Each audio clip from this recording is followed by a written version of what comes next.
గౌరవనీయులైన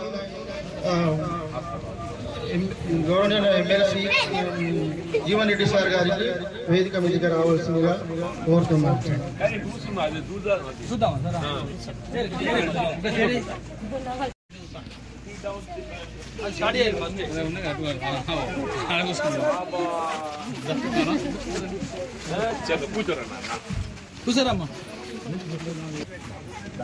స్కీమ్ గురించి మన తహసీల్దార్ గారిని మాట్లాడాల్సిందిగా కోరండి.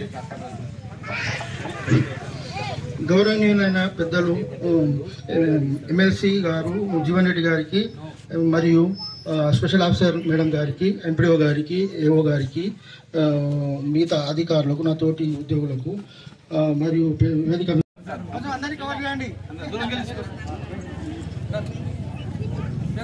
కొంచెం వెనుక రండి.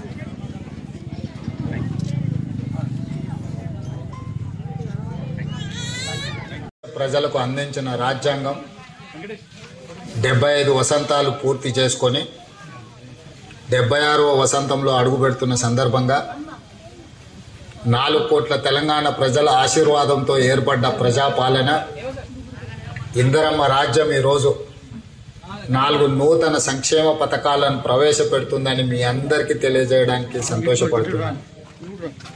మీ రేవంత్ అన్నగా మీ ఆశీర్వాదం తీసుకొని తెలంగాణ రాష్ట్ర ముఖ్యమంత్రిగా 13 నెలలు పూర్తి చేసుకున్న సందర్భంలో ప్రజలకిచ్చిన గ్యారెంటీలను ఒకటొకటిగా అమలు చేస్తూ ఈనాడు ఈ గణతంత్ర దినోత్సవ సందర్భంగా రైతు భరోసా, ఇందిరమ్మ ఆత్మీయ భరోసా, ఇందిరమ్మ ఇండ్లు, నూతన రేషన్ కార్డుల పంపిణీ కార్యక్రమాలను ఈరోజు ప్రారంభించుకోవడం నాకెంతో సంతోషంగా.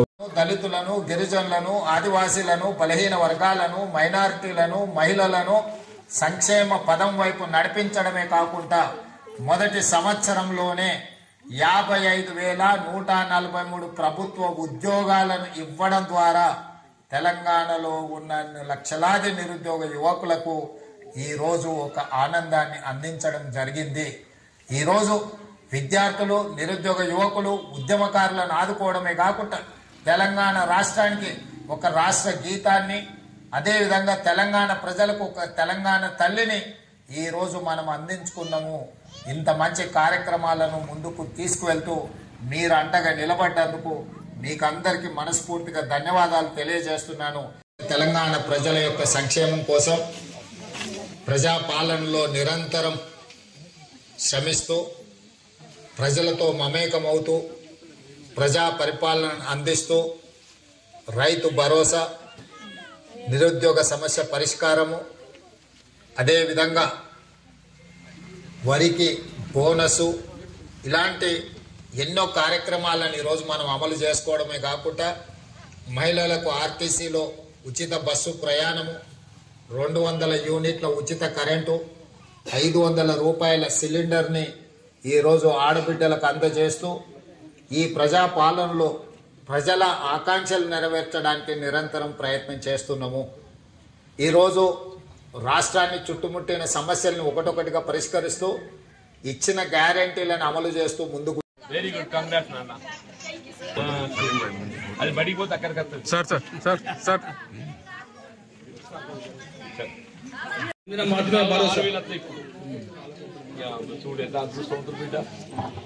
పిట్టల భూలక్ష్మి ఇప్పుడు ఫస్ట్ పెడితే 6,000 వస్తుంది సార్. అదే 6,000 చెప్పాలి. పిట్టల లక్ష్మి, భూలక్ష్మి ఎవరబ్బా? నీ పేరు ఏందిరా? 6,000 వస్తే బాగా. మారనేని రాజమణి, మారనేని రాజమణి, 6,000 పడతాయి అబ్బా. కొత్తూరు పెద్దరాజు. మీ ఆయనకి ఇయ్యకు, లేడా ఇయ్యకానికి. పెద్దరాజు మారనేని వెంకటవ, 6,000 వస్తాయి. మారనేని వెంకటవ, కొత్తూరు లింగమ్మ. ఏం పేరు అబ్బా? మారనేని వెంకటవ. ఇది రైతు భరోసా.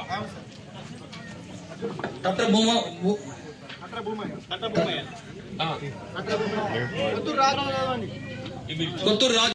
ఎవ్వరు కూడా ఏ విధంగా అనుమానం అక్కర్లేదమ్మా. మీకు నిజంగానే గుడిసె ఉండి నివాస యోగ్యంగా లేకున్నట్టయితే మీకు తప్పకుండా ఇల్లు మంచిగా ఇస్తుంది. మీకు ఇట్లాంటి మంచి ఇల్లు ఉందనుకో స్లాబడి అది ఇవ్వంటి ఇస్తారా? అవునవా? ఇల్లు ఎవరికి ఇవ్వాలి? గుడిసెలు, రేకులు ఇల్లు, తాడిపత్రి కప్పుకున్నోళ్ళు అటువంటి వాళ్ళకి ఏదైతుందో ఇల్లు ముందు ఇవ్వాలి. అంతేగాని ఏదైతుందో నేను మామూలుగా కానీ నా కొడుకు ఎదుగుతుంది లగ్గం చేసుకుంటే ఇంకోటి కావద్దా నాకు అట్లా కూడా అడిగేటోడు అడుగుతా. అందే ముందు లగ్గం చేయరా కొడుకు, లగ్గం చేసినాక పొలాలు అయితే మాయిస్తాను చేయాలి కొడుకు. నువ్వు లగ్గమే దిక్కులేదు పొల దిక్కులేదు నాకు కొడుకు లగ్గం ఇల్లు కావాలంటే ఎట్లనవ్వా? మరి అదే చెప్తున్నా అవ్వ చెప్తా. నువ్వు గుడిసె చూపెట్టు, నీ బరాబర్ నీకు ఇల్లు మంజూరు ఇప్పిస్తా. ఇవాళ వీటికి ఇందిరమ్మ ఆత్మీయ భరోసా, ఇందిరమ్మ గృహ నిర్మాణ పథకం పేరు పెట్టుకుంటున్నాం. నిజమా? దయచేసి ఏదైతుందో ఇప్పుడు అర్హతకు అనుగుణంగా ఎంపికైన పేరు చదువుతారు, పత్రాలు ఇస్తారు. రోజులు అంటే ఇక ప్రభుత్వం ఎన్ని రోజులు ఉండాలి ఓటేసినావు? 5 ఏళ్ళు ఉండాలని. ఇప్పుడు ఎన్ని రోజులు గడిచింది? 1 ఏడాది గడిచింది. ఇంకెన్ని రోజులు ఉంటది? ఇంకా 4 ఏళ్ళు ఉంటది. మనం ఇంత తొందరపడితే ఎట్లనబ్బా? ఎక్కువ ఒక్క 1 ఏడాదిలో గిన్ని చేసింది 8 చేసి చెప్పింది నేను.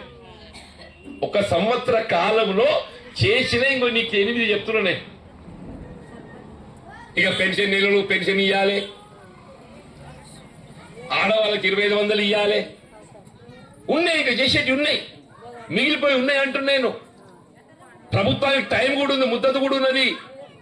ఇలా గడిచిన సమయం ఏదైతే సంవత్సరం మీద 4 రోజులు గడిచిందబ్బా. ఇంకా దగ్గర 4 ఏళ్ళు 4 సంవత్సరాల టైం ముద్దతుందబ్బా. ఇవన్నీ పూర్తి చేసినాకనే 4 ఏళ్ళు అయినా 5 ఏళ్ళు నిండినాక గప్పుడు మనం ఎరకత్తాలు వచ్చేటు. అప్పటి పూర్తి కాకుండా అడుగుదాం బరాబరి. నచ్చిందా? ఇప్పుడు మాత్రం ఏదైతుందో ఈ ఎంపికైన లబ్ధిదారుల పేరు చదివితే ఆ సర్టిఫికేట్ మీరు తీసుకోండి తల్లి. ఎవరైనా రాని వాళ్ళు ఉంటే మీరు దరఖాస్తు మనం చేసుకున్నారు గ్రామ సభ లోపల, వాళ్ళు కూడా ఈ వారం లోపలనే ఆలస్యం చేయకుండా చెప్పంటు నేను ఆ అర్హత ప్రకారం ఏదైతుందో వాటి విచారం చేసి రేషన్ కార్డే గాని ఇందిరమ్మ ఆత్మీయ భరోసా గాని, అంటే ఇందిరమ్మ ఆత్మీయ భరోసాకు ఏమైపోయింది సార్ అంటే ఈ జాబ్ కార్డు కలిగి ఉన్నప్పటికీ కూడా కొంతమందికి రాలేదు. వాళ్ళకైతే ఇమీడియట్ ఇవ్వచ్చు, ప్రాబ్లం లేదు. మనకు రైతు భరోసా అందరికి ఇవ్వచ్చు, ఇబ్బంది ఏం లేదు. ఇండ్లు కూడా ఎవరు కట్టుకున్న సిద్ధం వచ్చినట్టయితే మీరు బేస్మెంట్ కట్టుకోండి, వాళ్ళకి ఇల్లు మంజూరు ఇప్పించేది మొదటి నాది. దండం ఏదైతే దాని జొత్తో సొర్రాగిన కథ బిల్ మన మీద భారం పడుతుంది. తర్వాత ముఖ్యమంత్రి సహాయం నీకు ఎంత వచ్చినా ఎంత వస్తుంది? ఓ చారణ వస్తుంది. అవుట్ ఆఫ్ ది ఎక్స్పెండిచర్ ఏదైతుందో 25% వస్తుంది కావచ్చు, 30% వస్తుంది కావచ్చు. అదే నువ్వు ఆరోగ్యశ్రీలో పోతే పూర్తి ఉచితంగా అవుతుంది. మీరు గుండె నొప్పి కానీ హార్ట్, ఇప్పుడు పెద్ద మనిషిని చూసొచ్చి నేను బొమ్మరెడ్డి పటేల్, ఆయన ఆరోగ్యశ్రీలో పోవచ్చు ఆయన అంటున్నాను నేను. ప్రభుత్వ వైద్యం పోయిండు, ఇంకా నయవాడికి ఆయన పైసలు పెట్టలేదు. మూత్రపిండాల వ్యాధి నెఫ్రాలజీ ఉంటుంది, ఇష్యూరాలజీ ఉంటుంది, నెఫ్రాలజీ, ఇవన్నీ రకరకాలు ఉంటాయమ్మా. నేను దయచేసి ఏదైతుందో మా అధికార యంత్రాంగాన్ని కూడా చేస్తున్నాను. నేను సాధ్యమైనంత వరకు అది ఎంత పెద్ద రుగ్మత అయినా కానీ కార్పొరేట్ స్థాయిలో వైద్య సేవ పొందే అవసరం వస్తే ఆరోగ్యశ్రీ ఎక్కువ ఉంటే అక్కడికే పోయే ప్రయత్నం చేయాలి. సరే ఆరోగ్యశ్రీ మనం పొందలేకుంటే సరే అప్పుడు వేరు, నువ్వు జేబులోకి వెళ్ళి పెట్టుకో, తర్వాత కొంత సాయం చెప్పింది. ఈ 4 కార్యక్రమాలు ఏడాదికి అమలవుతున్నాయమ్మా. ఈ 4ంటికి తోడు ఏదైతుందో 2వ సంవత్సరం అడుగుపెట్టాం కాబట్టి ఇంకో 4 అమలు చేయాలని తలపెట్టిందమ్మా. సంవత్సరం క్రితం వెళ్ళి 4 అమలు చేసింది కాంగ్రెస్ వచ్చినాక. ఇవాళకి వెళ్ళి ఏదైతుందో 26వ జనవరికి వెళ్ళి ఇంకొక 4 చేయాలని తలపెట్టిందమ్మా. ఇప్పుడు భూమి ఉన్న వాళ్ళు ఉంటారు, మీ భూమి ఎంతమందికి ఉందో నాకు తెలియదు కానీ గతంలో ప్రభుత్వం ఏదైతుందో భూమి ఉన్నోళ్లకు రైతు బంధు అని చెప్పని వాళ్ళకి ఎకరానికి 10,000 ఇచ్చింది, సంవత్సరానికి పంట కాలానికి 5,000 ఇచ్చింది. ఇప్పుడు మనము గతానికి ఇప్పటికి ఏదైతుందో మందుల ధరలు పెరిగినాయి, పురుగు మందుల ధరలు పెరిగినాయి, డీజిల్ ధర పెరిగింది. కాబట్టి గతంలో 10,000 ఇస్తే ఈ ప్రభుత్వం ఏదైతుందో 12,000 ఇవ్వాలని సంకల్పించింది బాబు. గతంలో 10,000 ఇచ్చింది, మరి 12,000 సంకల్పిస్తుంది. గతంలో పంట కాలానికి 5,000 ఇస్తే ఇప్పుడు 6,000 ఇవ్వాలని సంకల్పిస్తుంది. ఇప్పుడు 26 వ్యవసాయ శాఖ అధికారులు ఎవరున్నా ఇక్కడ చెప్పండి. నేను ఏ విధమైన ఆంక్షలు లేకుండా సాగుకు యోగ్యమయ్యేటుగా భూమి ఈ పంట చేయకుండా కానీ వాళ్ళు రైతు భరోసాకు అర్హులు. కేవలం గుట్టలు పుట్టలు లేఅవుట్లు అయితే మాత్రం వాళ్ళకి ఇచ్చేది లేదు. సాగు యోగ్యమై ఇప్పుడు పత్తి పంట ఉంటుంది, మనం వర్షాకాలం మాత్రమే పత్తి పంట వేస్తాం, వేసంగా ఇయ్యం, వాళ్ళకి ఇచ్చుడే ఇప్పుడు 6,000 రూపాయలు ఈ పంటకు. మిర్చి ఉంటుంది, వర్షాకాలం వేస్తూ ఇప్పుడు అయ్యవు, ఇచ్చుడే. కంది పంట ఉంటుంది, వర్షాకాలం వేస్తూ ఇప్పుడు అయ్యవు, ఇచ్చుడే. వర్షాకాలం పెస కలుపుతారు, ఇప్పుడు కాయలు ఉంటారు ఉదాహరణకు, వాళ్ళకి ఇచ్చుడే. నిన్నటి దాకా అందరికి ఒక అనుమానం ఉండే, మా పాత్రికేయ సోదరుడు కొద్దిగా అనుమానం ఉండే, కాంగ్రెస్ లో చెప్పాడు కథ మంచిగానే చెప్తున్నారు కానీ ఇద్దరు కోత పెడతారు అని చెప్పాలి. కానీ ఏదైతుందో ఏ కోత లేకుండా మా పాత్రికేయ సోదరులకు చెప్తున్నా నేను, ఏ విధమైన ఆంక్షలు లేకుండా సాగుకు యోగ్యమయ్యే భూమి ఎంత కమతమున్నా కానీ వాళ్ళకందరికి ఏదైతుందో ఈ పంట కాలానికి ఎకరానికి 6,000 రూపాయలు ఏదైతుందో ఇవాళ ఎట్లయితే మన నాయకపుగూడెం అమలు చేయడం జరుగుతుందో సారంగపురం విలేజ్ లోపల మీకు ఈ వారం 10 రోజుల మొత్తం